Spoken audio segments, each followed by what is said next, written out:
Would you would you refer tonight as extreme technical difficulties?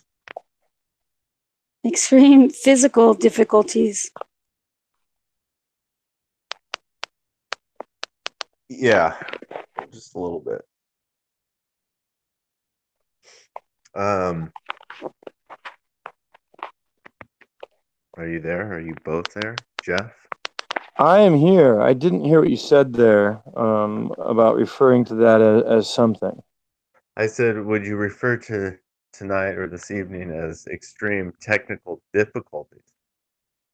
No, I You did. can't think of a single technical difficulty for No, tonight. actually, no, Actually, I actually. don't know of any technical difficulty. I know of some physical difficulties. So the story is I text you. I requested I requested the status before the show and ended up falling asleep. Although you did text me quite a little while later after I did text you. So Yeah, I was a little late. I was 11 minutes late in sending you the information you needed to log okay. in, but in that delay you fell asleep, and so then our king of the show, the DJ Ron, was missing. But you came back to life. Yeah, That was probably a power I nap. did. You're ready. So you know that was a power nap actually when I look at the time frame. Usually I'm surprised I got up from that actually, but usually if I go down like that, which doesn't happen often, but if I do, I'm usually out until about 12, easy. Wow. Then I'm up all night. Then I'm up all night because there's no getting back to sleep after that. Well, I guess this is meant to be, Ron. This is destiny right here. Oh, hey, I was probably recharging for this very moment, So if what I do you can got for imagine. us, Ron? DJ Ron. Um, well, we were gonna talk about our testimonies being kind of how you came to the faith. There's usually a story behind that for a lot of people, unless I've heard many people say that they've grown up in the church. Um, I've heard that a lot, meaning that that's all they've kind of known. They didn't have any kind of moment or specific event in their life where they, had a defining kind of like I came to the faith at this time kind of situation. So I don't know. Maybe you too grew up in the faith.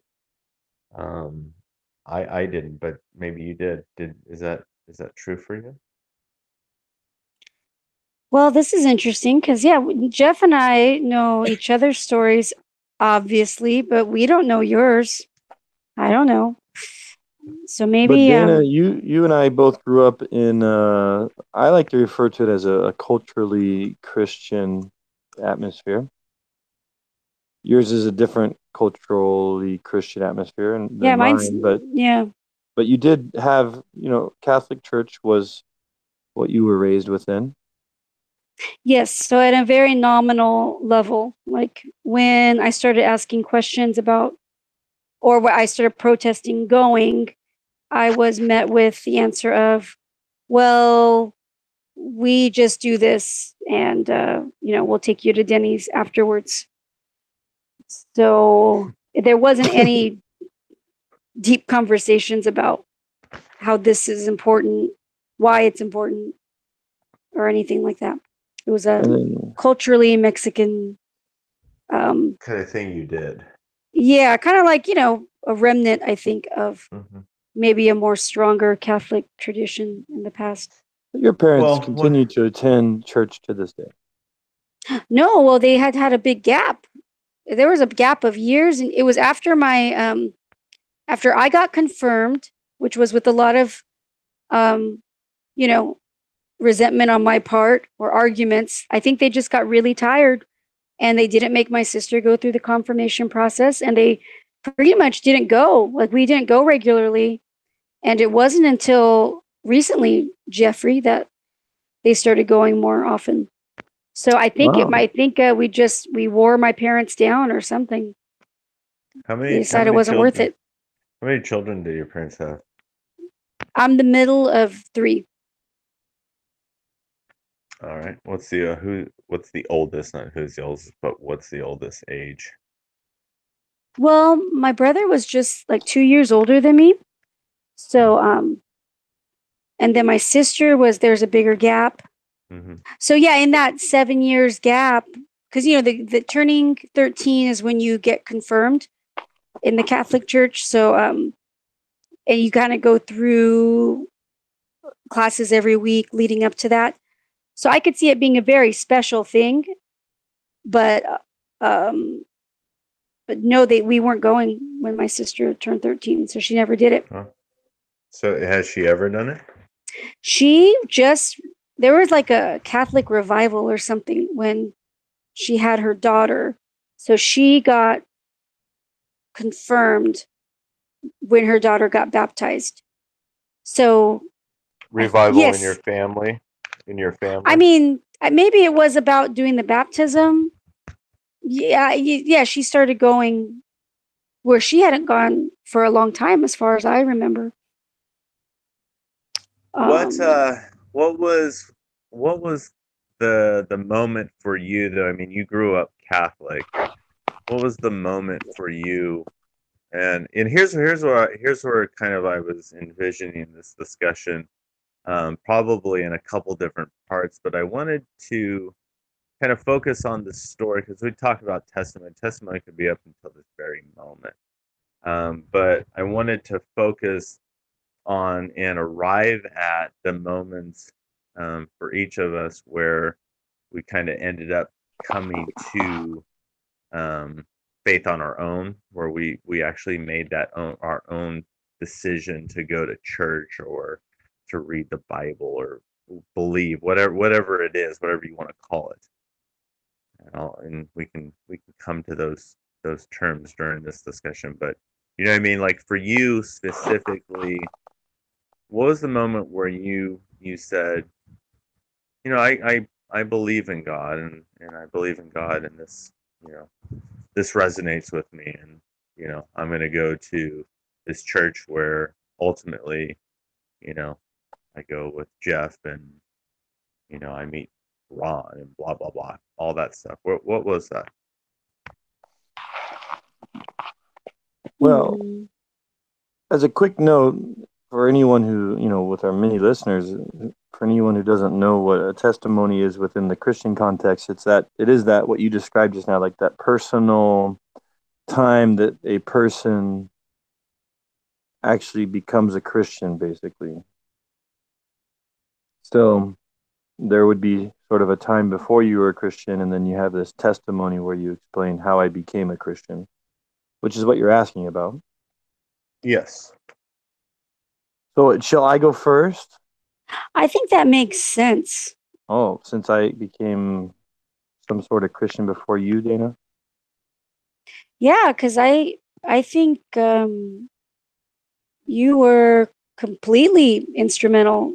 I don't know. I yeah, I was So a for big myself, loser.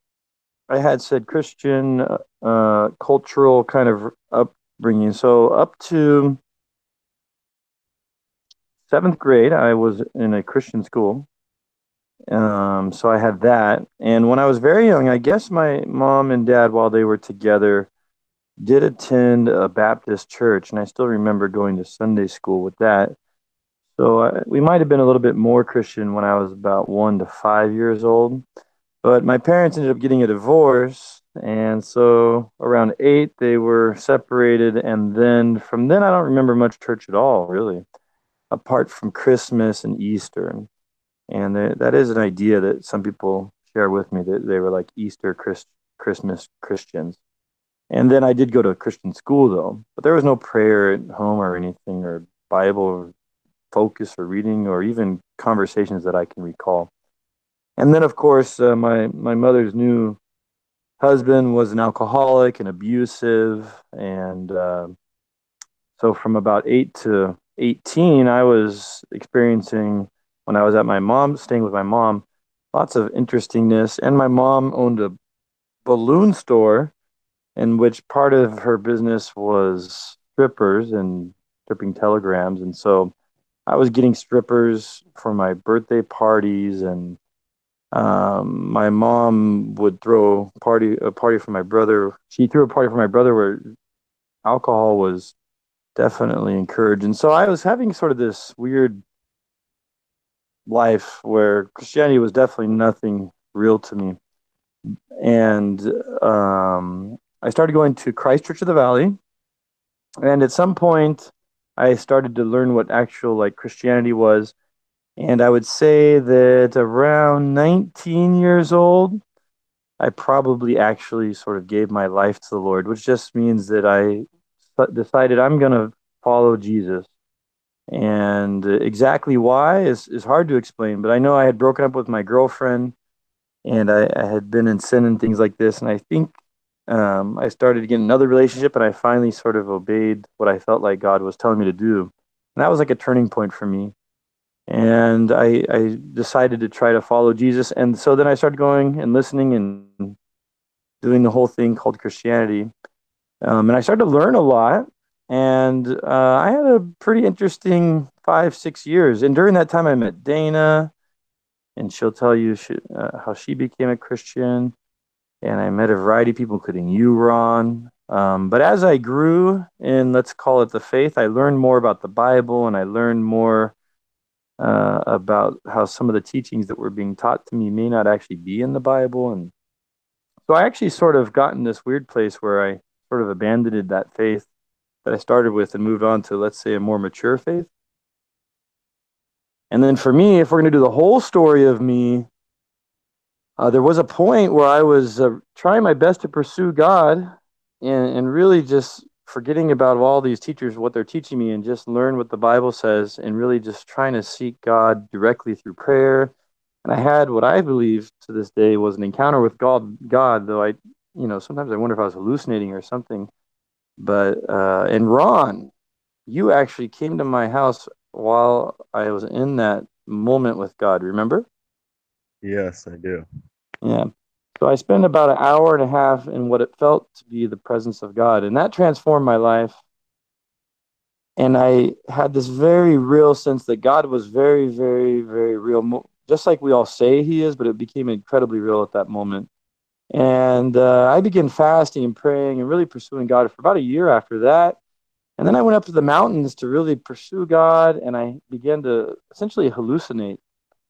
I was by myself, and anything that came into my mind became real, and it broke my faith because it made me question every experience I ever had if my mind could just trick me like that. And I actually, in that moment, became an atheist. True story. I became an atheist because I realized all the beliefs I had up to that point were just in my mind. And I had experienced all these fake experiences.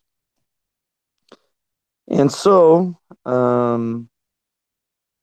as I was an atheist for just a little bit, I began to question these. So how am I going to live, and what is the meaning of life, and all these things? And I quickly realized that if you're an atheist, there's really nothing, and there's no explanation for anything. There's no origin of anything, and everything is just here, and there's no explanation for anything at all. And that bothered me to the point of that's a very confusing belief. So I decided I would be an agnostic instead. So I was probably an agnostic for 4 years, maybe. And that's getting pretty close to now. And it was actually my math degree where we were studying reasoning and how a proof is done at the most foundational levels, at the highest levels, very foundational, in which they taught the concept of axiomatic reasoning, where you have to start with some beliefs and some faith, basically, is what I would call it if I'm going to butcher all this mathematical stuff. And that caused me to realize I can have beliefs. And this whole agnosticism thing I had was really focused on not knowing. and how I couldn't know anything with certainty. And I realized even within mathematics, they have to start with axioms and beliefs. And it allowed me to feel comfortable having beliefs again, which leads me to pretty much to where I am today, where I actually believe it makes the most sense that there is a God. And I choose to believe in Christianity because I think that makes me the most comfortable and it fits my world experience the best. But it is understood within my worldview as like an axiomatic mathematical system where you're actually setting out your beliefs and you're saying, this is what I believe and this is what I believe. And then you take on those beliefs and then you live out those beliefs. And so it's a different place that I'm at now than I was many, many years ago. But I really do believe God is real. And in the end, today, I think the Bible I accept it as an authoritative book, and it gives me direction and revelation as to what God has done in this world and what I ought to do to live this life correctly. How's that for a long summary? Oh, that's a good summary of it. Do you remember a moment? Do you remember the moment kind of early on though when you decided that you were going to, go to CCV? You were gonna start pursuing that? Is there something that happened? Did you transform? Is there an event? Is there kind of a defining, you know, as you mentioned the parties, you mentioned kind of your mom's business, and then you mentioned, well, I'm gonna start going to CCV, but I mean, kind of what got you to that point? What made you decide I'm gonna start going to church and I'm gonna start pursuing this on my own? Yeah, so I was very independent. I gave some hints at the way there was those parties and different things, but I also, my mom was always at work, and my dad would work till around 6, and then he'd kind of keep himself on the weekends. He'd go spend time with his friends, and so I was probably from 10 to 18 relatively free to roam. And so I started to go, my brother started going to CCV, and I really looked up to my brother, and I went and I really enjoyed it, to be honest. I think it was really, having been raised in the Christian as a church as a childhood, I probably had no doubting of what I was experiencing at that time, if that makes sense. So I didn't have any sense of doubt. I was just really open to accepting whatever they were saying. And I liked what they were saying. It really fit what I knew.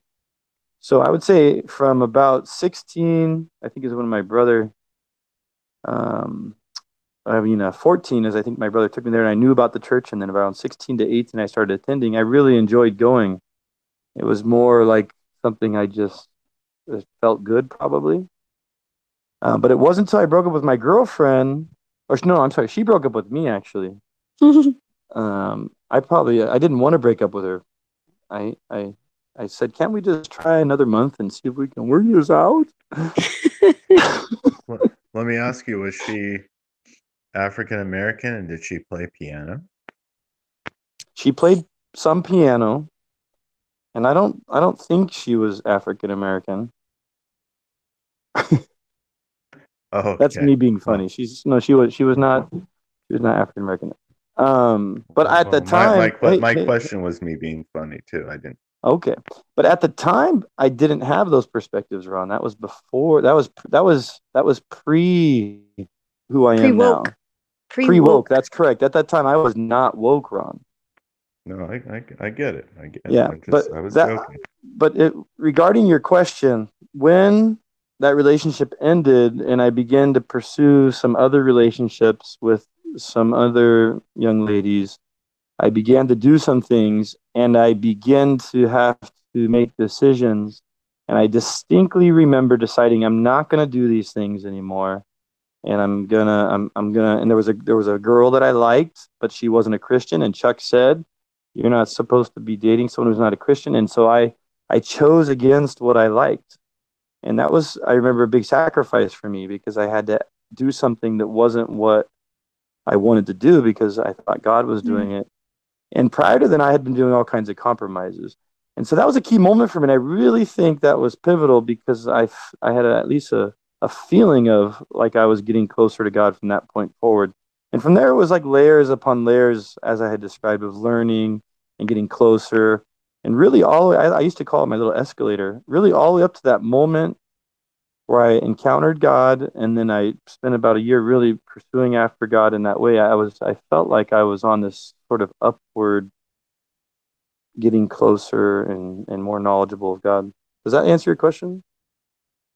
Yeah, no, absolutely. No, it does answer my question. So I mean, I guess this is kind of where Dana comes in, right? Because Dana, at some point in time early on, you guys had crossed paths, and so somewhere I was somewhere about in a there, year. I was about a year up my escalator, yeah. because it was our second year of college. Does it sound right, Dana? Yes. Yeah.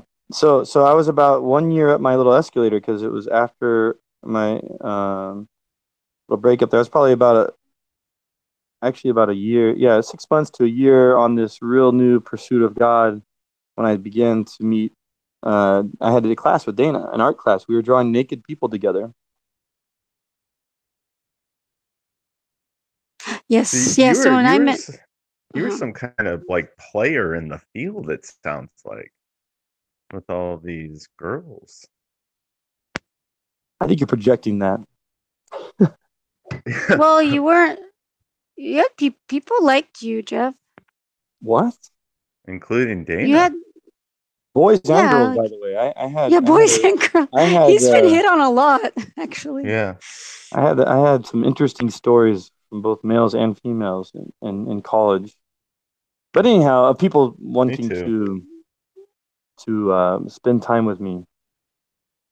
But anyhow, whatever. So I met Dana in an art class, and so Dana, what was your pre-story up to the art class, and then your what went on there?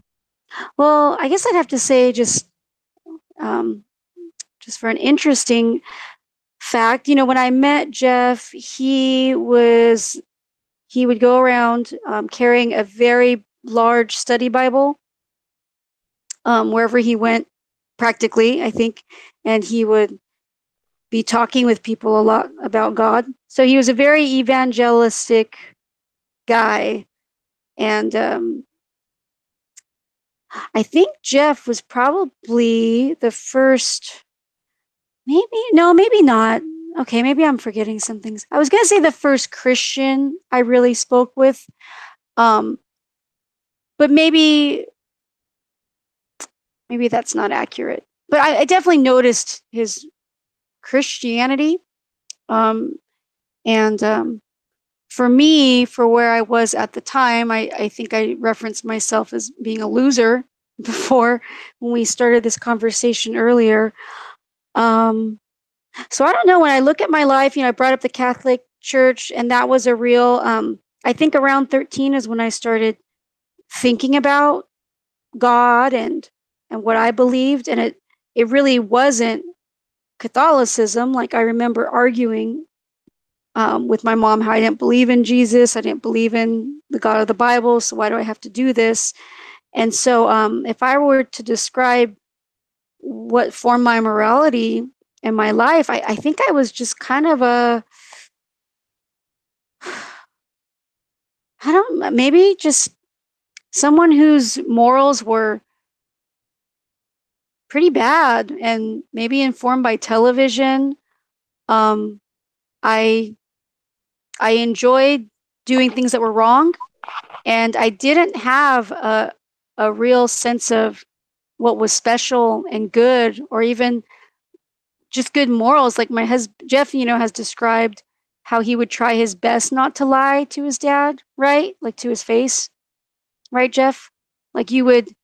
I think you had some sense of honor, and I really just think the person who I was naturally turning out to be as a young adult was someone who didn't have any honor. And I do feel like God really saved me from just a very destructive life. Like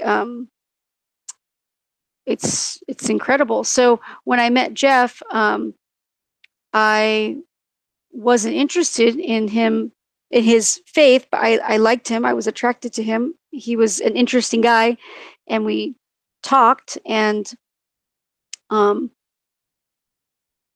through becoming friends, he would pray for me, and he had a list on his refrigerator that I guess his brother would contribute to as well, right? Because his brother was a believer then, and they would write down names of people who they were praying for to become Christians.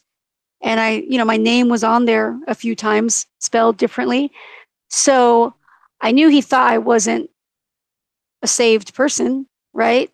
But we never talked about God together. I just, I wasn't like asking questions or anything like that. But definitely the way he lived was different than the way I was living.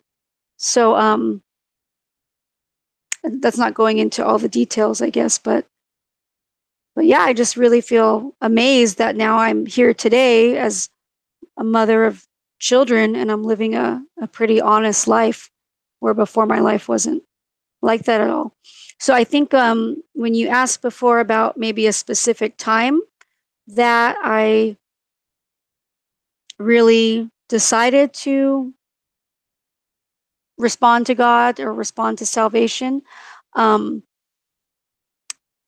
I believe a big moment was when, or I kind of know a big moment was when I lived in Spain for a few months as a 19-year-old, right, Jeff? I was 19, I think. And I just met Jeff the semester before, so it was spring semester, and I had done a study abroad time. And the study abroad time was again, I think just this idea of, or what characterized my life was just so wasteful and so unappreciative. Like I had gotten this opportunity, or an expensive opportunity to go study abroad, and I just filled my time with pure like debauchery, just drinking a lot, being a complete idiot, like passing out almost in a club in Madrid the first night we were there, which was just so stupid, like so dumb. I was just going to lay down and take a nap on this stage that was like in the midst of this incredibly, it was like a really tall, like a, I don't know, 5-story club, or anyway, it was crazy. But I was going to like lay down and take a nap, and just like not knowing anybody, not having any sense of being careful with my life. And a friend of mine had pulled me off the floor because they were leaving. Just anyway, I just was very wasteful, I think, and stupid, not honoring my body, not being careful, taking drugs, from people that we would meet in Spain, and we didn't. I don't know. I just was very careless. So one night when we were in Amsterdam, my friends and I had been really excited to buy shrooms. In Amsterdam, you just buy things like that at a shop. It's legal, and I had eaten what would have been a normal dose of shrooms. I think I even had package directions, so that's how I knew. And nothing happened, and it felt like a really long time, and nothing happened. So I got really irritated, and I started eating more because I thought, oh, we got ripped off or something like that. And we were at this hotel, so me and probably 6 other people who I had been traveling with. And so I ate more, and I ate so much. I mean, it was so dumb. Like I ate this whole package of mushrooms, which is probably 3 times the amount you're supposed to ingest, or 4 times, something. And so when everything started kicking in, it was terrible. It was like a overwhelming nightmare. I mean, I think you did shrooms before, Ron, right? Yes.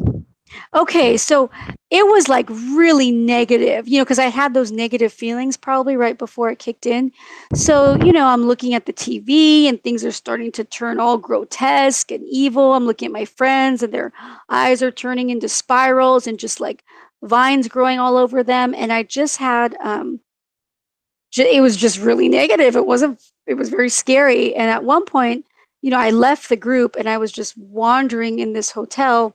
And I remembered looking at the numbers on the doors, and I just was trying to get some sense of security and that the numbers were going in some type of order, like counting down or counting up or counting by twos or whatever. That was helping me. But I'm just wandering this hotel and everything's just feeling so bad and so just terrible. And I had all these random thoughts. Like I thought, you know what? I'm probably crazy. I probably made myself go crazy. I'm probably passed out. And, they had to have my mom come and see me in the hospital because they couldn't revive me. And she doesn't know what's going on in my mind. And I'm just messed up. Or maybe I'm a homeless lady on the street and I'm just living in my mind.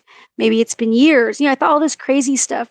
And I just felt, for the first time, I felt a real deep sense of remorse. Like, wow, I really screwed up my life. Like I really messed up. And I think meeting Jeff, it did give me this contrast of like goodness. I didn't believe in what he believed in at the time, but he was like a good person. Like he wasn't doing drugs. He was an honest person. He was a rare gem for me to and so he was in my mind. I think as a contrast to that. But anyway, in my drugged out mind, I felt a real sense of remorse. And then like, I just felt like I was saying sorry, to my mother. I'm sorry for me wasting what would have been a great working brain. And then I had another thought as I kept wandering this hotel, and I thought, maybe this is hell. Like maybe I died and maybe I'm in hell. And for the first time, I thought, wow, I probably deserve that. Like if that's the case and this is hell, like I agree, I deserve hell. And I know before this experience, I have rejected the notion of hell, of that, of the notion that some God would judge you. I believed in reincarnation or just some type of spiritual thing. But so having that experience where I was on drugs, right? And I'm open to questioning, okay, whether how real any of that was or whatever. My mind was all crazy, but I did have those deep feelings of like remorse and that I deserved judgment. And I had been visiting church with Jeff before I went to Spain, but I wasn't, accepting the message, right? Like I'd hear about heaven and hell and I didn't believe it. But I think for the first time being on drugs then, I did have that time of feeling really bad about myself, feeling really rotten about the choices I made. And then 2 nights later or something like that, I wanted to try mushrooms again because, hey, let's have a good time, this time. So my repentance or my remorse didn't really make me stop doing certain things. But I don't know. Long story short, with that shrooms experience, it was again terrible. Like it was really bad. It just wasn't a good time. And at a certain point, and I don't know if I was mixing it with alcohol too. I don't know, but I was really messing up my brain. Like I had been doing during that time, I had been drinking a lot. I mean, not that actual night. I can't really remember, but my time in Spain was characterized by a lot of drinking, a lot of ecstasy use. So anyway, I don't know what. Maybe there was some breaking point with my body on that next time in Amsterdam when I did shrooms the second time, and I kind of like just laid down in bed, and my friends tried to talk to me, but I wasn't responding, and they were a little concerned, but then they also just kept doing their own thing. but I really, like, I couldn't respond. Like, I couldn't move my body, or I felt like, I mean, I couldn't respond to when people talked to me. So I was, I guess, passed out or something. But in my mind, I had this conversation with Jesus, and where, I thought I was dying or something. And I can't remember exactly what he said, but the sentiment was something like, like I said, I'm sorry. And he said that he could forgive me, or that I could have a new life. And I made these promises, like, if I can wake up and start using my body normally again, like, I'll stop it. I'll stop doing everything. I'll stop all the things that, I know that God says not to do. And then, so I was like pleading in my mind, like pleading just for another chance. And so I woke up, and, it was really like a big, like, that scene in Pulp Fiction where Uma Thurman wakes up because they give her that shot to the heart, where she just revives, Yes. right? Yes. So it's kind of like that, just like, just sat up and out of bed. We were in a hostel, so it's like, room, and there were several beds, so we were all in like one room. And I went over to my friends who were at the table, and I had like hash in my pocket, or pot or something. And I, said, I was talking to Jesus, and and I said, I'm not going to do this stuff anymore. So I took out like the drugs from my cargo pants pockets and put them on the table. And I just said, I'm not going to do any of this anymore. And they were all kind of like, okay, weirdo. Like, I must have been a real drag at that trip, just not having a good time when I was doing drugs, and then acting all weird afterward. So, they're kind of like, okay, whatever. And then that felt like a very dramatic moment. But I just went back to doing the same old things a few days later. So, same old behaviors, and nothing really changed. But when I got back from Spain, so, I guess just to reflect on that, I think those two experiences, even though they were drug influenced, those were very real for me. Like, they were like real moments. And I don't know whether Jesus was really talking to me or not, but it seemed very real. And later, when I did come back to California, and I spent time with Jeff and his friends, um, I did. I started reading apologetic books. I think because I finally showed an interest, right, Jeff? You guys gave me apologetics books to read. And I did, pray by myself. It was that Liar, Lunatic, or Lord argument by C.S. Lewis, where he challenges you to look at the person of Jesus and to really determine what you believed about him. Because if he said all the things he said that are recorded in the New Testament, then he's either a liar because those things aren't true. He either really believed those things and they're not true, so he's crazy, or he's telling the truth and he's the Lord, he's the Son of God. And so that really did challenge me, because I don't think I had really, I think I looked at what I believed before then as being irrational. Like, I would irrationally say that, okay, Jesus is a good force, he's powerful, whatever, but he's not really the only way. He's not really the one savior.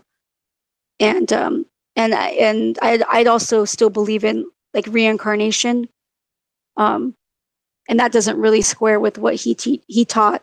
So I did say a little prayer quietly with the book, or I think I closed the book, and I said a prayer, and then I prayed again with Casey, with the friend of Jeff's, who's now my sister-in-law. And I remember it being incredibly scary, though, because my morality was so bad. Like, I didn't even know how to um Like, I remember one thing that was really different for me was even having a conversation with like a friend, like a good acquaintance or a casual, like having a non-professional conversation, just casual with somebody without filling it with a bunch of expletives and, you know, just foul language. It was really hard for me. So, because I have been so used to speaking just in such a terrible way. So, and that was with a lot of areas of my life, like to think about not lying anymore, or to think about not using drugs or alcohol anymore, or not sleeping with people. Like, it felt so scary to think I couldn't do those things anymore. And it really, I look back on that and I just feel really sorry for who I was, like, really sorry for that person because I couldn't imagine a life without doing those things.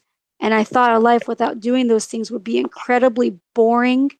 And I was scared to do life without those behaviors.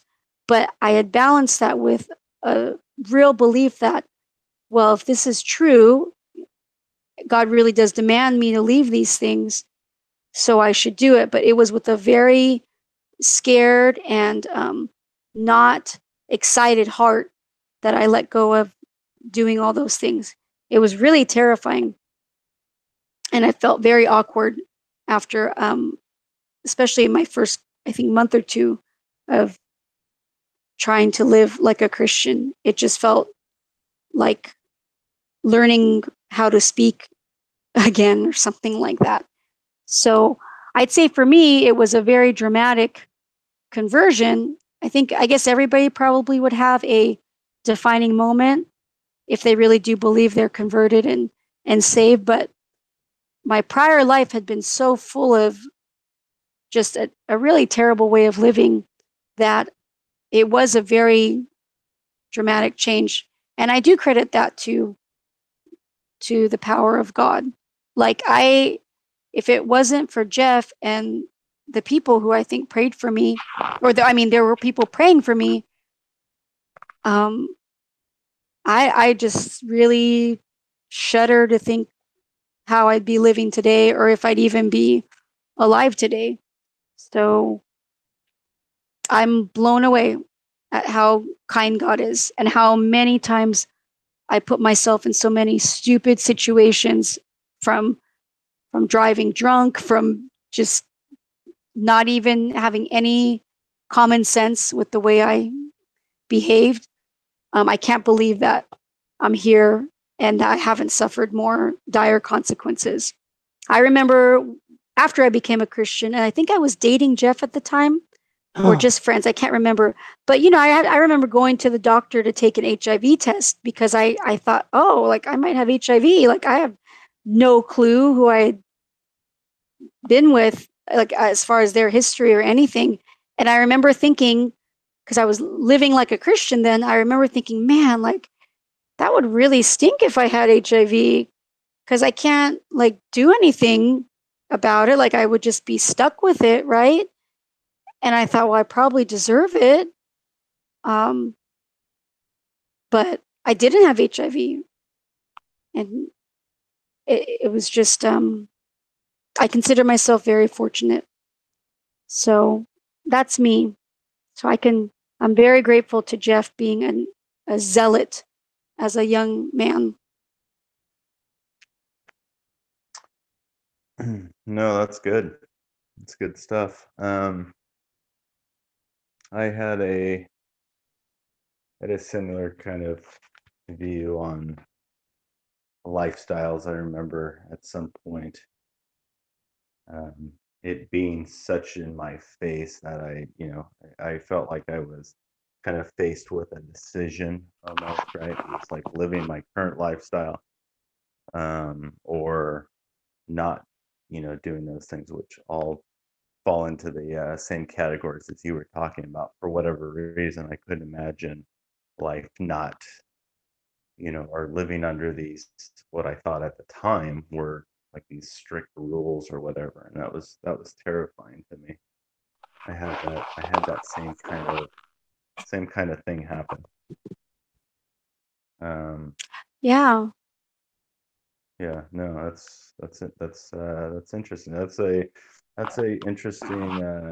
interesting story. Very interesting. Um, go ahead. Well, I just think one thought I remember really distinctly having probably the first year or two after I had become a Christian was thinking like, wow, like I didn't know what good was. Like I really didn't know.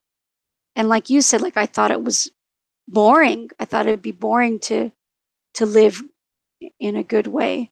And I just thought, oh, how sad. Like I really didn't know. Yeah, yeah, no, that was me too. I thought the same thing. It seemed incredibly boring.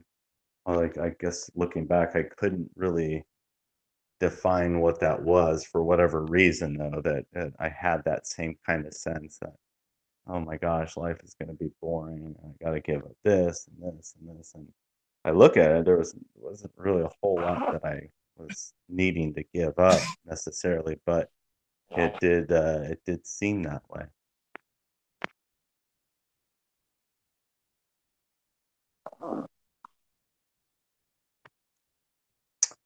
Still with me? Yeah. So were you must have been then about the same age that we were, right? Because I think Jeff became a believer at 18 and I was about Mm, 19, yeah, Probably right? about yeah, 19-ish, 18, yeah. 19-ish. hmm I think so. I was probably, well, I mean, I'll be, 43 this year, and next week. My birthday is this month. Happy So, birthday. Us too. August 27th and 28th. oh, there you go. See? Hey, that's top secret information that needs to be edited out. Oh, okay. Remember, this is to millions of people, Dan. That's right. Yes. That's right. Yeah, so Um, I I kind of and you who knows, right? Who knows how things would have turned out, but my like I marvel like why was I such a bonehead? Like a real big like I really would have probably again, been in jail for killing somebody while drunk driving or just OD'd because I just took whatever. Like I really didn't have a good sense of just I didn't have good common sense. Maybe I still don't. I don't know. And all the moral precepts of Jesus has really helped me incredibly. But do you think the same way about you, Ron? Like I marveled that Jeff like didn't even drink and he had all this freedom and no restrictions and he didn't pursue just such an addictive destructive life path. And I don't know why I did. To be yeah. fair, to be fair, I had a really bad experience at home with alcoholism. And so while I did have those freedoms, um, I had I'll say traumatic experiences with the worst of alcoholism, which at the time I met you, that was right around the time my Oh stepdad I think yeah. had just gone to jail for 5 years for, beating up my mother during an alcoholic little binge. So just to be transparent on like I did have a little bit of a knee jerk dislike of alcohol. However, my brother and sister did delve more into alcohol, so it is so also has to do with my personality perhaps too, but just saying.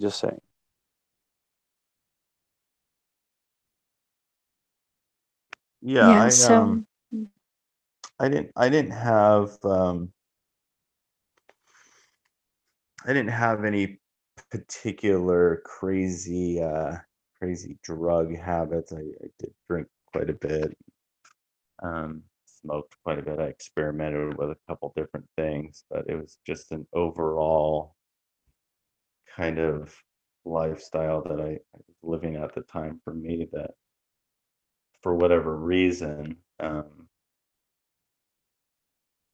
at the time, I guess probably during that same period of time that you're talking about, for me, I was at taking a sociology class, and I had written a paper about how that I had noticed that things seemed much more than a coincidence to me, meaning that I'd come across certain things, or you know, I would meet people or think about things, and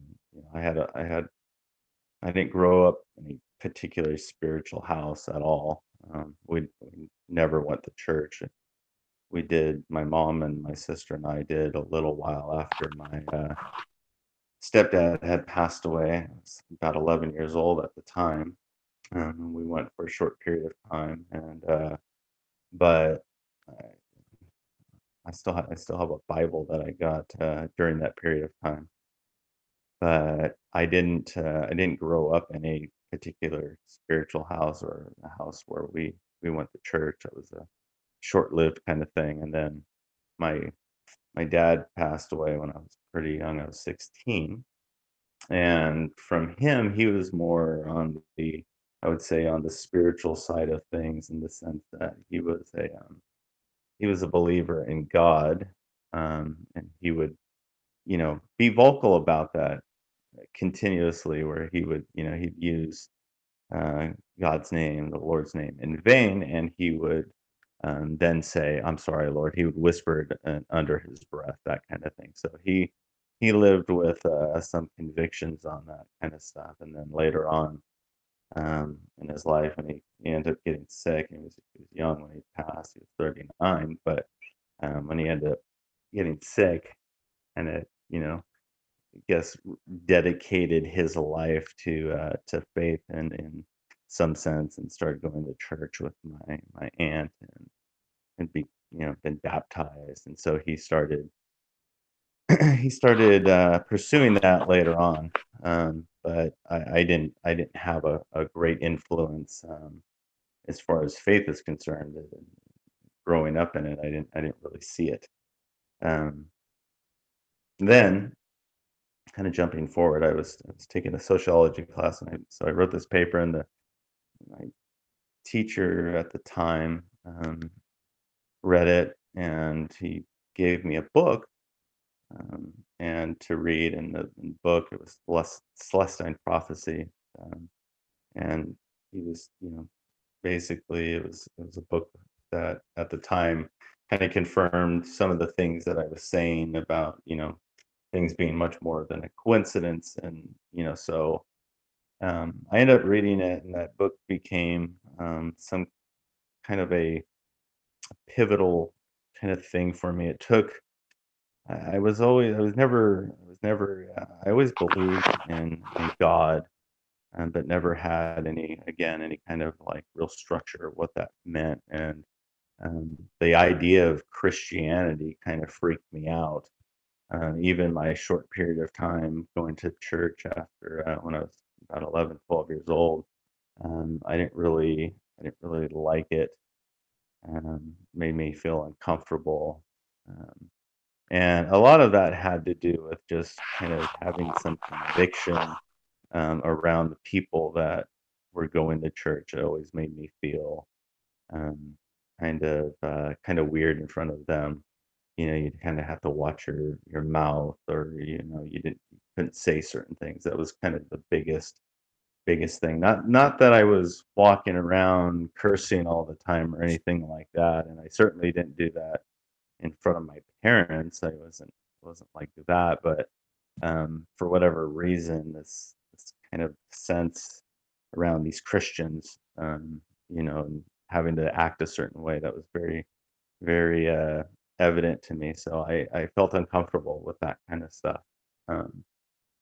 So ended up reading the book, and I was at that point in time coming from, um, being a spiritual person in general. I was always from early on in my teenage years started having what I would call experiences that were seemed somewhat seemed supernatural to me. And part of that was the whole coincidence thing where, again, just thinking about, things and then people um, coming around or, running into a certain situation and kind of almost like these divine appointment kind of things, if you want to use that term to describe it. So I started having at some point having a lot of those things happen. And when I had read this book, it kind of escalated it and escalated it to the point where I was almost somewhat seemed like in control of some of the stuff, meaning I was much more engaged at the time in these kind of spiritual, supernatural kind of things. And remember, I would with my friends, a couple of my friends, we you know at my house, we'd hang out or their house or whatever, and try to have like outer body kind of experiences and mess around with stuff like that. And so I was always always fearful of those things. Those things always like kind of freaked me out, but I had this like kind of draw to them, and or I wanted to kind of dig into it and um, mess around with it, even though it kind of freaked me out. It was a weird thing. So I had this two sides of it where it was like it was very interesting. I was very curious about it, and then at the same time, like if stuff would happen, it would really freak me out a lot. And at some point, I remember being really scared by it because it was so real and so evident. Um, and some of the stories, I can't, I don't have anybody to say, "Oh, that happened," and they can back it up. But some of the other things, though, people are around it, and I could confirm some of the events with people, and they had noticed kind of the strange happenings. We'll call them strange happenings, supernatural kind of stuff. That they would go, yeah, that's kind of weird. It's kind of freaky. So I worked with a guy at the time who was a Christian, and this girl, and they were kind of new in their faith, so they were kind of zealous at the time, and I it was basically it was my first job, and I worked with them, and so I spent a lot of time talking to them, and they were again very zealous. They were going to church that I ended up attending, or at least one of them was. They had their own kind of story, and remember I would get into debates with them and um, about this guy that Mike, this guy I was working with. He was talking about repentance and living a life that's pleasing to God, and he would bring out the scripture and talk, and I would just kind of argue and debate and go back and forth and ask questions, ask very valid questions that he didn't really have the answer to, but we'd go back and forth. And long story short, it was one day. It was getting ready to leave work, and I became very frustrated at work with them because they were talking about the Bible, and um, I had ended up leaving and being mad because of some of the things they're saying. I didn't leave work because of that, but my shift at the time was ending. So um, I I said, well, whatever, blah blah blah, and fine, repent and blah, all this all this different stuff. I was just very frustrated by it because they were preaching about getting right with God and all this stuff that I continued to hear because I spent a lot of time with them, and it was coming from a couple different directions at that point. There were a couple other people that kind of appeared that were saying some of the same thing. So I was getting to the point where I was kind of bombarded by it. But this one particular day, I'm mad, I'm frustrated, and I'm leaving work and I'm going up, the freeway. And I remember specifically, coming to the point where I said, I just want to know what's true. I just want to know what's real. I was talking to God. It was just, I was really sincerely calling out to God in frustration, in anger, fearful, scared, a lot of anxiety. Um, my dad had died, just a couple of years before that. I'd been through a lot of other things, and um, when I asked that, and I was talking about that, I was coming up the freeway, and somebody in the middle of the freeway, and the like, kind of the bridge over the freeway, placed into one of the pillars, kind of a bright neon green sign, and then hand painted or written with big huge writing, and I'm saying, I just want to know what's real. I just want to know what's true. I just want to know what to believe, and almost at the point of tears. And when I was saying that at the time, I looked up, and the sign just said Jesus. And I remember at that moment, something had happened, something had changed for me. I remember the feeling I got was this unbelievable kind of feeling, this unbelievable, like, kind of an excitement, um, because up to that moment, I was at this point convinced, 100% convinced that, nothing was a coincidence, because of a lot of my past experiences that had happened to me, and a lot of the events that had took place leading up to that. And so when that happened, I was kind of calling out to God, and asking, what is true, and all that stuff. And then experiencing that for me again was that moment where I kind of I didn't take immediate action on it.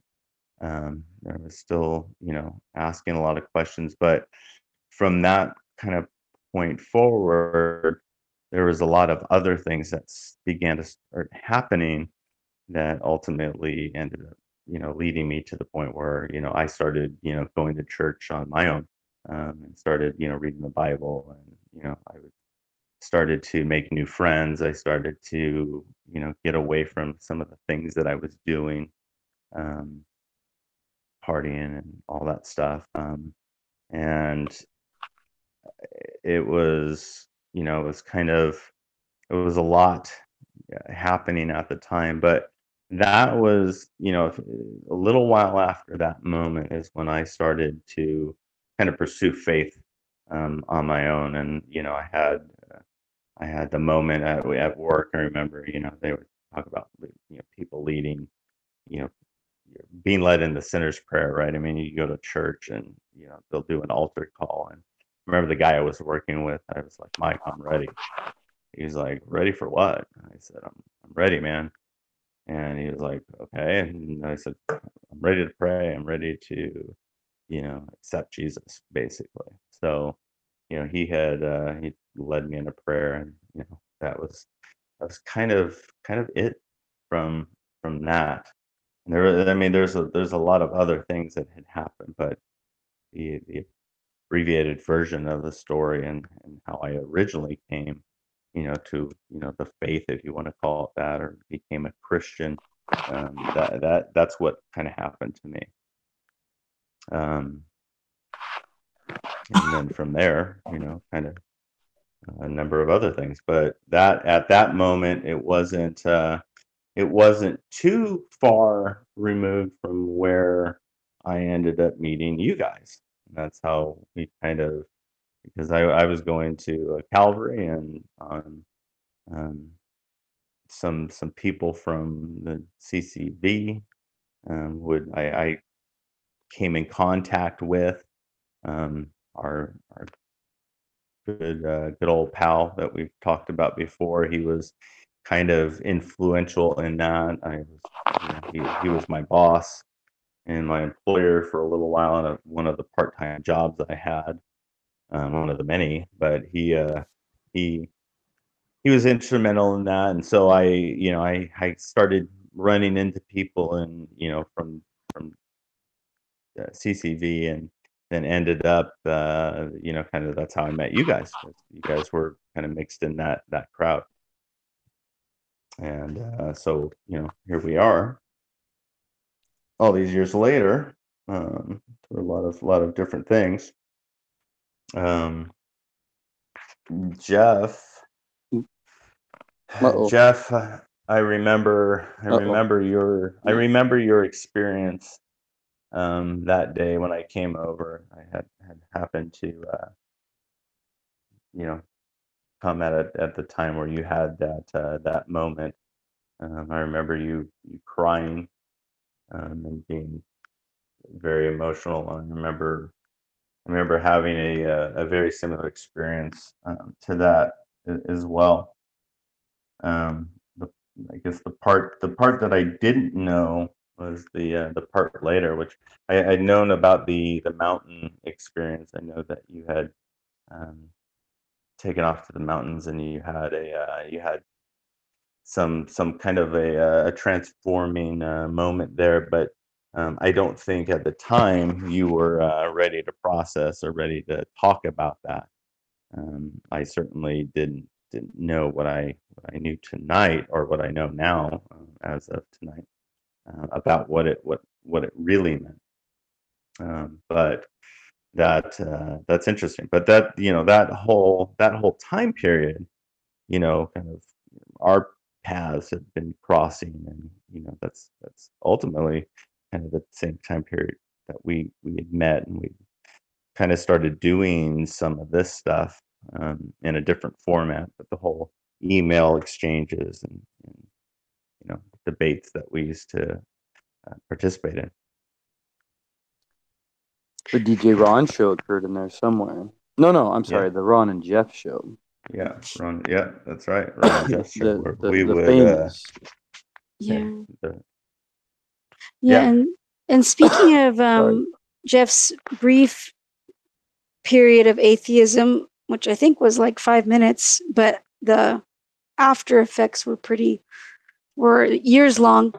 We seem to know some interesting people, and maybe, I mean, probably all people are interesting, but like, I think for us, we were surrounded by very zealous people.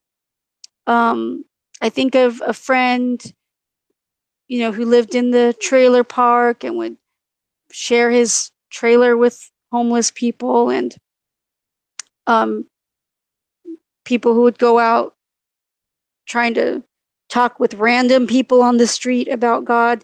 And then as the years have gone on, then we also know a lot of, I mean, it seems like more than the normal number of Christians who go from zealous Christians to hard atheists. And it's happened so much. And I've even communicated with people on Facebook, and I sometimes say, "Oh, please don't tell me you're an atheist now," because it's just become so common for Yeah. us, and it's interesting to see that play out, and it's been sad and also hard. And then I think for me and Jeff, what we've gone through different churches, from the more mega church setting that we first became Christians in, and I'm really grateful to that, to the leadership there, and everything. That was a really a neat time for me. But as time goes on, like I think Jeff and I are trying to even be more careful with the way we follow the scriptures. Like I think it was through our experience with one church in particular where we really became convinced that you actually were supposed to obey Jesus, like without, it wasn't just like a magical covering, like you're really supposed to try to follow what he says. So I think if I look at our last 15 years together, that seems to be the pull or where we're trying to go. And even in the midst of seeing a lot of our, people who used to be our close friends who have decided to go full atheist, and that's been interesting. Yeah, no, I've seen that. I've seen that a lot myself. There is something that's been left out here, and that is what happened to DJ Ron, or just Ron, for the last 10 years or so. Because I'm kind of curious, Ron. Are you willing to share where you're at or what's going on? Yeah, I mean, it's kind of a, like anything else, a journey. I got to a point where, attending church, and I've talked to you a little bit about this, and I had very, very similar experiences, but for me, I was, I guess you call it pretty zealous for a period of time, where I was like, well, if this is real and these things are true, I should be talking about them. I should be telling people about this. This is very, very serious. Um, Early on, after I kind of made that commitment that I talked about a little while ago, that for me, early on, as far as uh, evangelizing, the friend that you talked about, Dana, that shared his home with that's little trailer with the homeless. Him and I, and you guys, at least I know, we would go out at least sometimes and go out and share our faith, right? Try to reach people. And so I was at some point very, very zealous with that, and I would go out and try to share my faith um, several nights a week. And I had a lot of interesting, very interesting, again, beyond kind of coincidence, happenings. And in those, I definitely have stories with other people along the way that they could definitely confirm those things. Whether they still are believers or not, that's a whole different story. But they definitely did experience the same things with me and saw some of the same things happen. Totally random question. Did you play guitar prior to becoming a Christian? Yeah, I did. Yeah, I did. Oh, I was Yeah. curious because I know you also, as part of this, you would have that little guitar and you would lead praise time and stuff like that. Yeah, I did. Yeah, I did that as well. I was very into music. Still am. I still play quite a bit. I've always kind of been inclined that way. So that was just kind of a natural kind of thing that I got into. Music and worship, and Christian music is a big part of the Christian culture, especially the evangelical Christian culture, right? In Southern California, it's kind of huge. And so I got into that, and yeah, no, it was always. But to answer your question, yes, I did play guitar prior to that. So when I came into the faith, it was just kind of a natural thing. But I got to the point though, where I got kind of out of the mode of wanting to evangelize a lot. And I just wanted to study kind of on my own and figure things out. And was actually Mr. Geibel that I I mentioned early on a couple shows, or our early shows, our revamped kind of Ron and Jeff show when we started doing this again. But during our Are you whole, gonna reveal who Mr. Geibel is, by the way, or is that gonna be left a secret? well, that's you. That's you. Yeah, There you go. yeah. Okay, Mr. So Vorenberg. yes, thank you.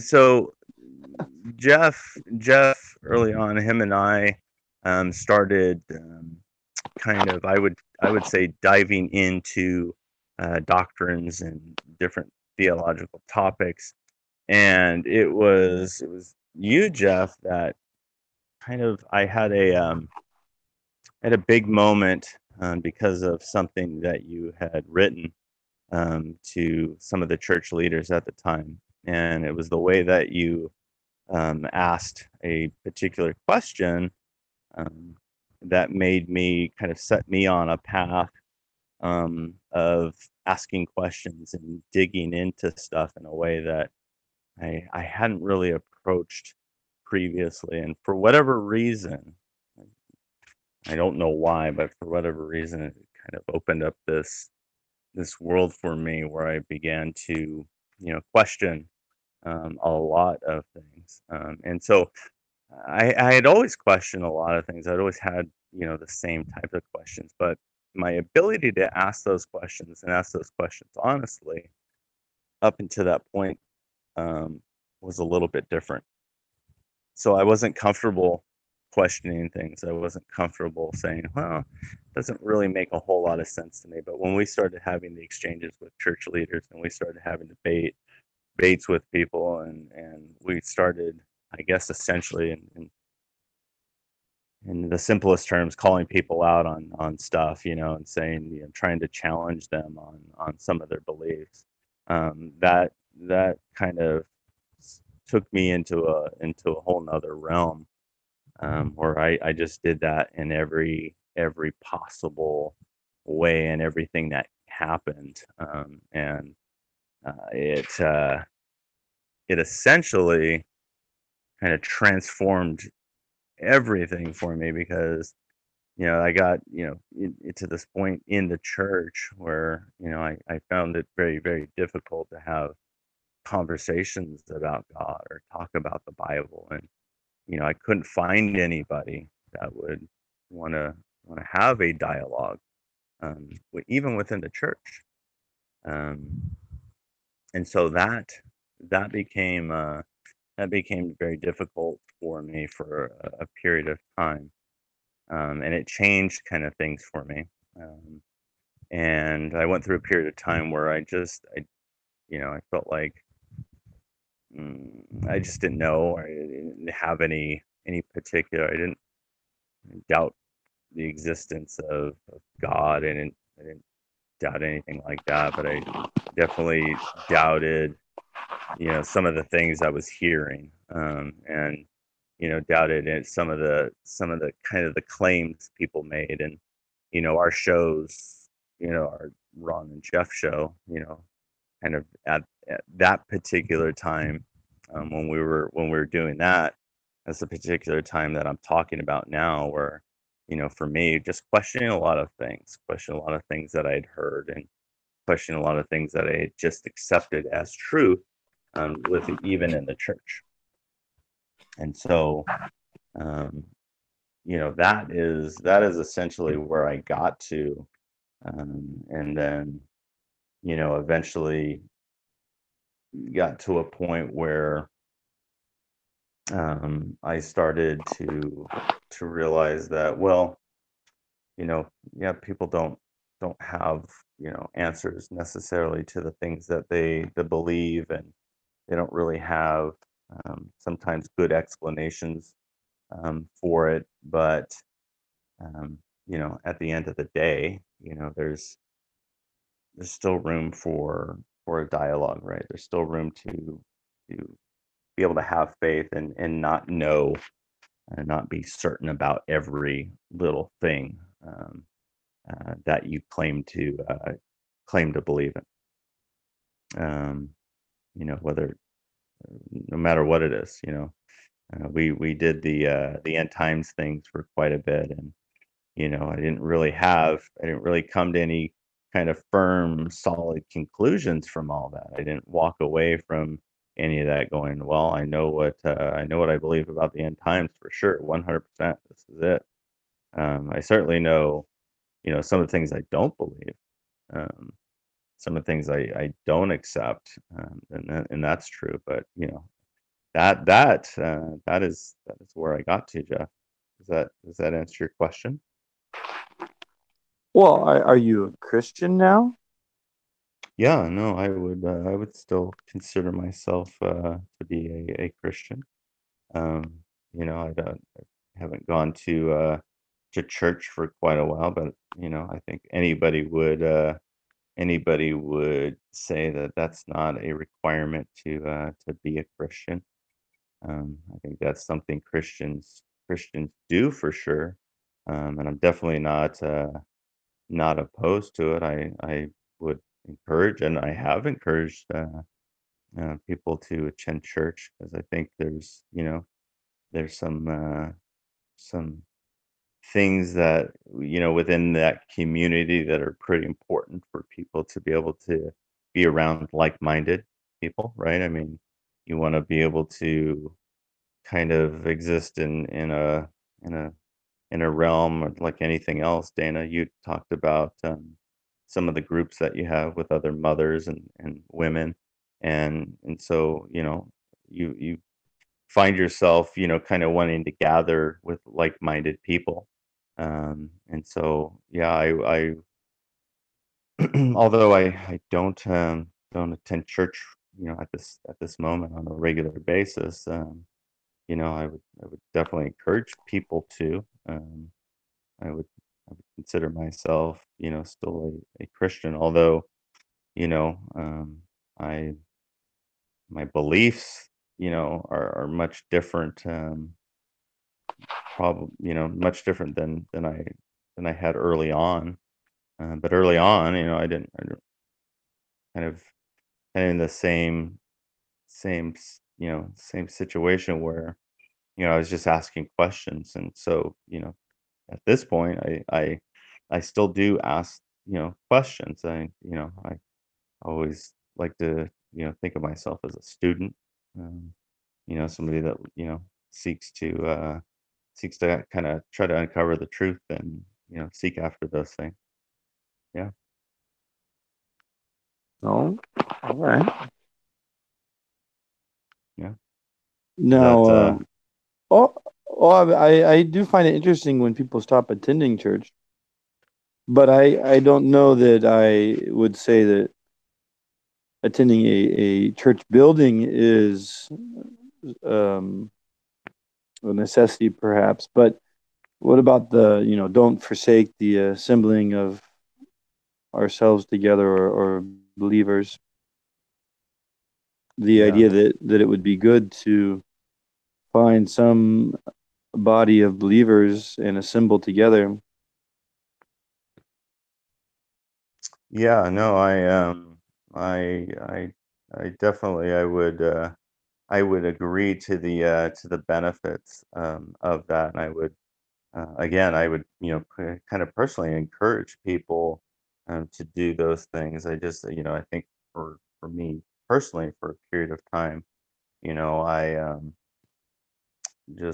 felt it necessary to kind of step away from that, because in a lot of ways, I just didn't know kind of where I would fit into the church, especially because I wanted to kind of talk about God. I wanted to talk about the scriptures. I wanted to kind of explore different doctrines and have debates. Not in those terms, but I wanted to be able to kind of reason through things, and I think there's plenty of arguments that can be made, even from the scripture, that too is kind of an important thing, right? Oh, Be ready to give a defense for your faith, right? I mean, um, the things that you believe. There is plenty of scriptural arguments that you can make to kind of make the case that somebody should be asking questions, somebody should be exploring the Oh, faith, somebody should be questioning things. Yeah.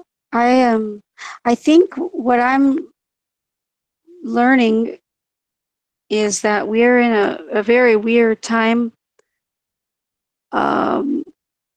with Christianity in our culture.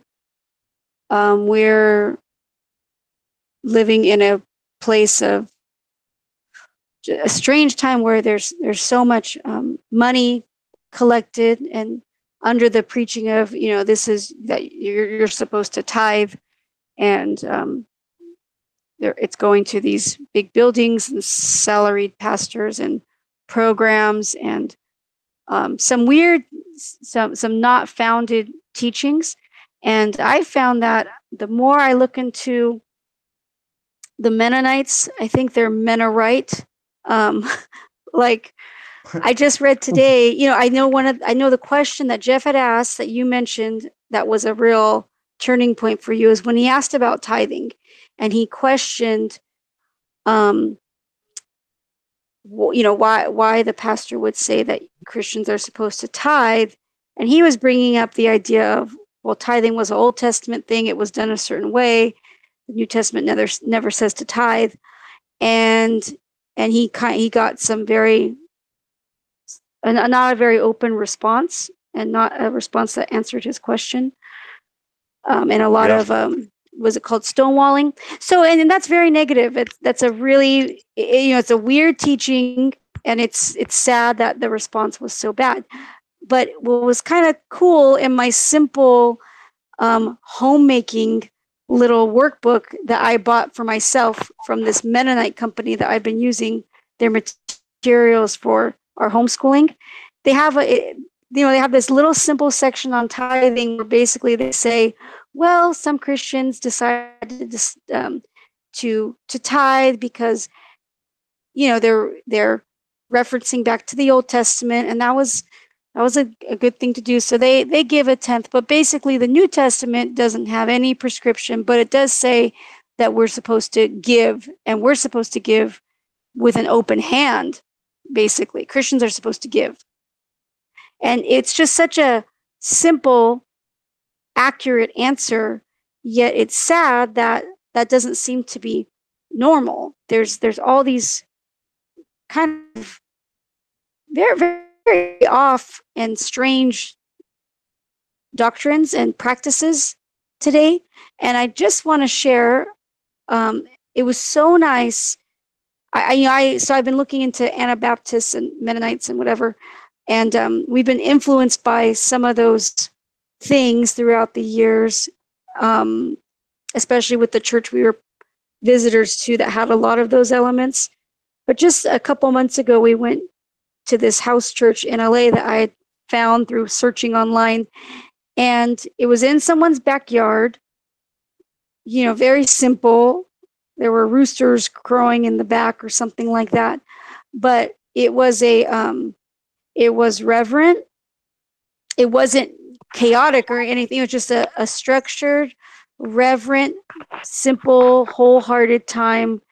And there were hymns sung, and it wasn't a show, even though there were people playing instruments up front, but it had no show-like atmosphere. It was reverent, and people shared their prayer requests, and things were prayed over. And the message was just a very straightforward reading of the New Testament, where I forget which letter we were in, but basically it was a simple sermon, but the idea was, well, we're supposed to try to do these things. If it was talking about, now I can't remember exactly what it was, but it was one of those very prescriptive passages where, okay, wives act like this or husbands act like this, and what kind of words you're supposed to use. And it was just so simple. And there was a donation bucket on the washing machine. Jeff had noted that. It It was was like an an ice old cream ice bucket. cream, one of those larger ice cream plastic buckets. It said Yeah. offering on it, and it was sitting on the washing machine over in the corner. And anyway, and it wasn't, again, it was serious. Like, they were taking things serious, but in a very simple and godly way. The women dress very conservatively or modestly, and it was really wonderful. And when I went home with Jeff afterwards, because we had stayed and talked for a while, I just was looking at the different, very large buildings.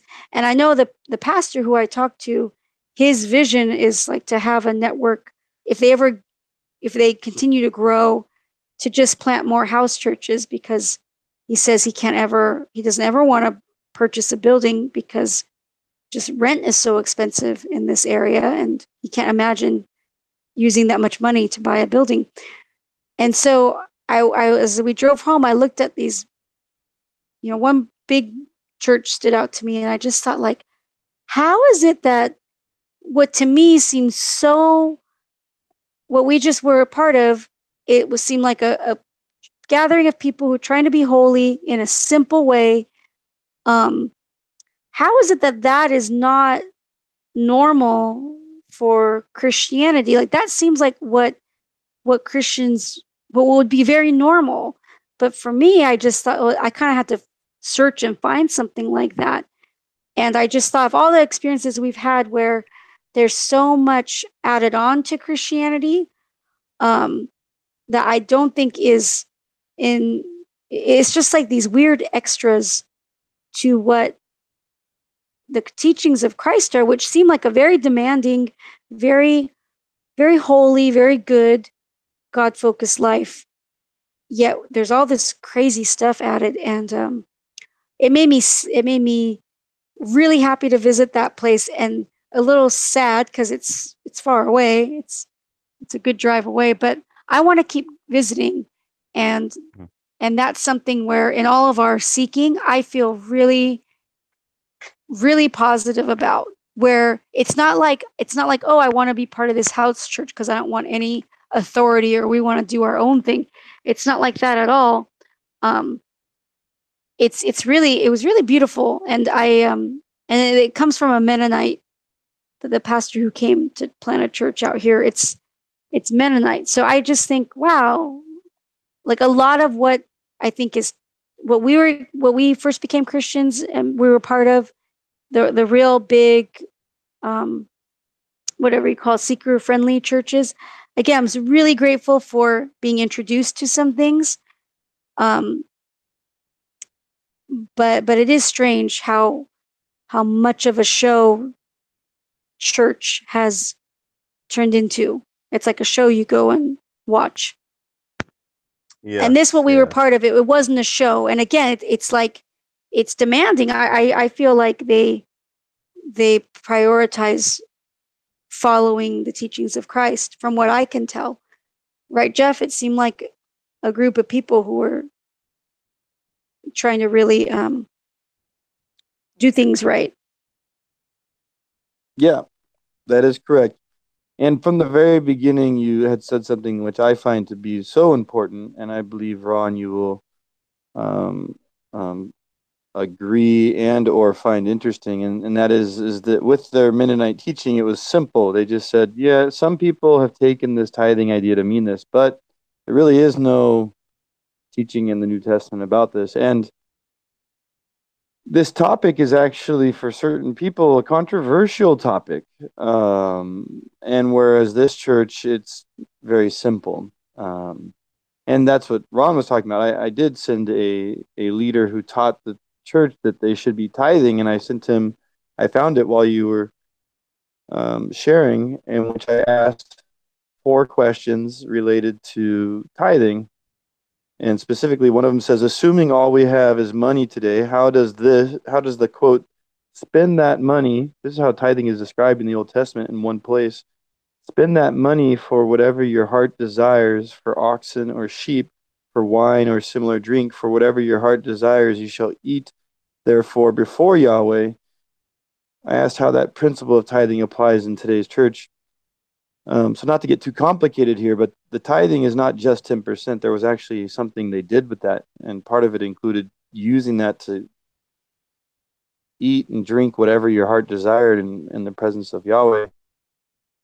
So if I can like try to put that all together, we've gone, I don't know where we've gone.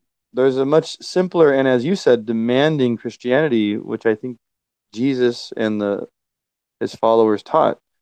Simpler and more demanding. Simpler meaning not a show, and more demanding meaning like we actively are supposed to be participating both in church, and that is the meeting of the church, and um, this Christian life on a daily basis.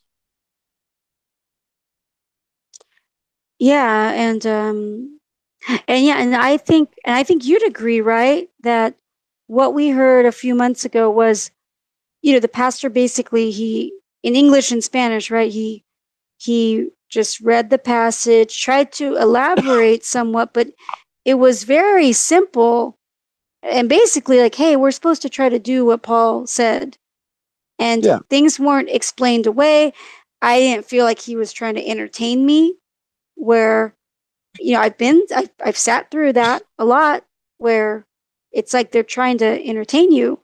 And yeah, I mean, we're in a weird place, both where there's either a show or there's like a lot of explaining away of verses, to the point where it's kind of confusing. Like, I mean, Jeff, I don't know. I get, maybe we're abnormal. I mean, we've been to so many different churches. We've been to liberal churches. We've been to, the Calvary chapels, the CCV, Mega churches. That's not actually a mega Pentecost. church. We visited the Pentecostals for a while when we lived at the trailer park. We were part of a Presbyterian congregation. We were at another congregation where it's like a holiness church, where a lot of people call it a cult. Openly call them a cult. Like, we've been all over the place, and I just think, wow, like that simple message is hard to come by. It really is. Yeah, no, almost non-existent as far as my experience. I mean, I know there's plenty of people out there that probably believe those things, including yourself, and that just that simplicity, right? But that's kind of the thing I was talking about in my whole experience, in the church, and dealing with the church, and trying to have these more real kind of conversations, and getting away from essentially saying, well, why are we doing these things? Why are we practicing these things in such a way, whether it be tithing or whatever? And there doesn't seem to be, and I know you guys can confirm this in a lot of your experience, but there doesn't seem to be an openness to have those discussions and talk about that kind of stuff. And so it's difficult to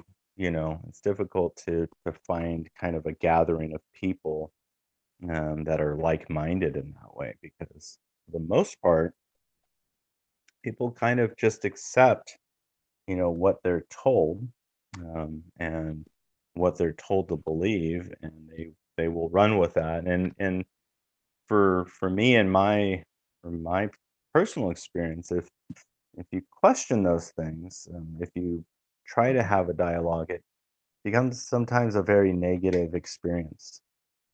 And it's not violent, but people shun you if you want to have those kind of conversations. And in any setting, for the most part, I mean, if you were to go back to a mega church and you were to start talking about some of the things you're talking about now, um, you would be considered pretty weird or pretty off the wall, as they would like to call it, right? I mean, divisive.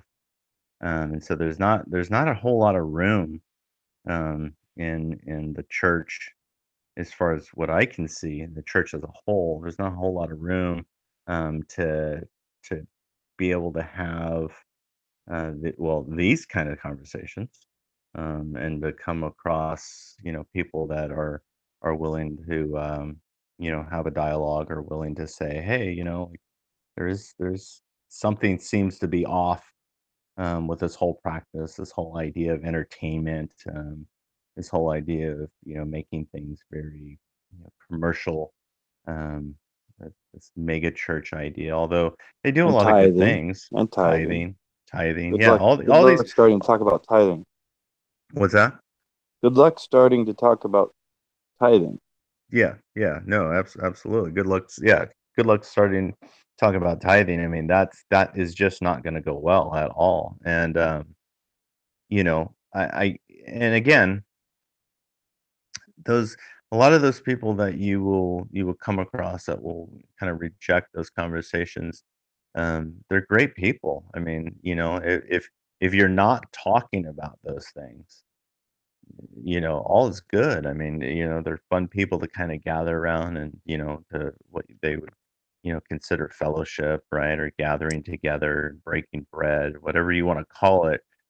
Those things can be kind of good experiences. And a lot of times, those same people a lot of times actively involved in the church, or they're doing some kind of ministry. They're active sometimes in the community, and so and they do give, right? I mean, they do give out of their income, and they will, tithe, and they'll tithe pretty regularly, and they'll try to be generous, and they're gracious people a lot of times. It's not a these people are bad kind of thing. It's that these people just don't want to have, I don't know. I don't I say honest conversation, but I don't even know if you want to call it that. I don't know what it is. I don't know what it is. I mean, Jeff, a few weeks ago you mentioned, experiment you conducted, and not saying anything for a long period of time, years. Um, and I thought that was kind of interesting, because I've done the same thing, and in a lot of ways, that's, kind of where I've been at, where I've just said, well, hey, I'm not going to bring these things up. I'm not going to talk about these things. And, sure enough, um, there's really been nobody that I've come across, that would initiate that kind of conversation, It's or even interesting, question it. isn't it? Yeah, no, it is. It is. I mean, And things I, are smiley too. There's kind of I a warm smiliness about conversations. yeah, Hey, yeah, no, I have to be important. We have an email, the DJ Ron Show at gmail.com. And I think that right here we need to come up with some sort of special prize. Because can you imagine that there's somebody out there who actually listened to this conversation and got to this spot right here?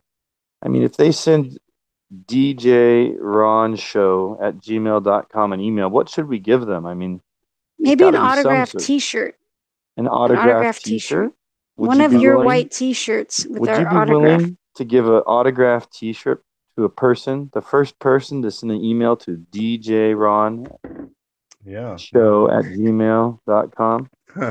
I mean, they would have had to listen to almost, I think we're at 2 hours of conversation. So that's a DJ Ron Show at gmail.com. We need to give that email at the beginning of the show for those weak people who can't make it to this spot. No, you gotta embed it in the show somewhere. And Yes. yeah. So what do you think about that? A signed T-shirt? Is that what you said, Dana? Custom made? Or a surprise. I like it. We could probably make a nice custom custom, personalized, signed DJ Ron Show, Exploring the Universe T-shirt. That's a good idea. Is that fair, Ron? Yeah, that's very fair. So yeah, if anyone actually truly got to this point, I want that email, djronshow@gmail.com. Ask for the T-shirt, and we'll work on that. Send your address. They have to send Yes. us the address. Yes, or come pick it up in person. No, then we'd have to give our address. No way. And we got people coming from Norway, right? Isn't that right? That was with the old show. This is a new territory. We did have, I mean, we might get kicked off if Alex Jones got kicked off. That's true. If we get kicked off. That's what I'm saying. These conversations, Jeff, I mean, come on, pretty you know dangerous. how they go. All right. With that said, I think we're going to close up unless you object. No. Yes. No, that's good. I'm going to say the final word. Mennonites are Mennonite in the important things. Are they? Yeah. That's what I'm learning. I continue to be impressed by the Mennonites. Check them out. Can we talk about that? Maybe next week. They have good theme music.